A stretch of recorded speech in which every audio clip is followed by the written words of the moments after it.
Good evening. Thank you for joining us. I'm Jeff Herndon. Julia Thatcher has the night off. Thousands of wild birds dying off across the state. Wildlife disease experts suspect bird flu is the cause.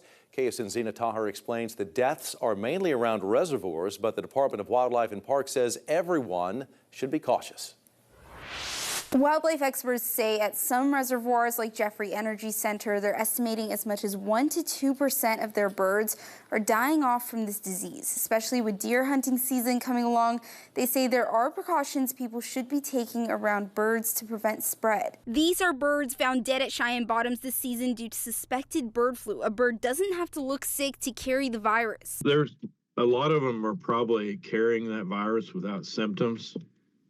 And so you really can't say, oh, I got a bird that doesn't have it in my hands. Wildlife Disease Program Coordinator Shane Hestings says since November, bird flu cases have grown.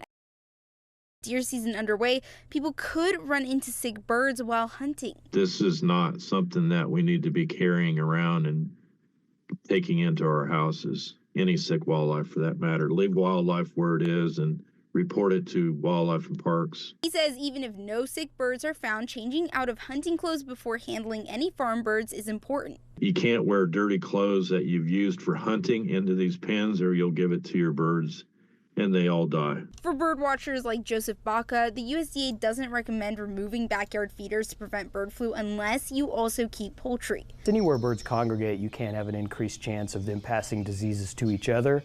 But they'll congregate naturally in the wild, any food source. Although the dead birds being found in Kansas now are mainly geese close to reservoirs, Baca says he still recommends some safety measures. Use gloves, maybe wear a mask as you're cleaning that feeder and things, and you should be just fine. Hestings says if you see a sick bird, call a KDWP office to report it. Symptoms of bird flu include walking in circles. Birds who are sick also bob their heads a lot and have nasal discharge. They also won't walk away if you approach. They may just lay down and allow you to pick them up.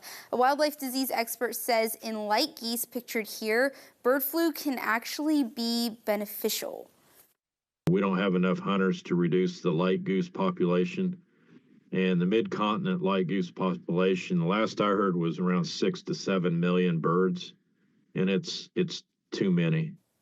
He says there are too many light geese for this habitat, and they've somewhat destroyed nesting grounds because of overpopulation. He says bird flu can spread to mammals, but mainly to juveniles who eat the sick birds. Hestings says birds have grown more immune since the disease first popped up in the United States 4 years ago. He says there will likely be a vaccination for farm chickens soon. Here for you, Zina Tahir, KSN News 3.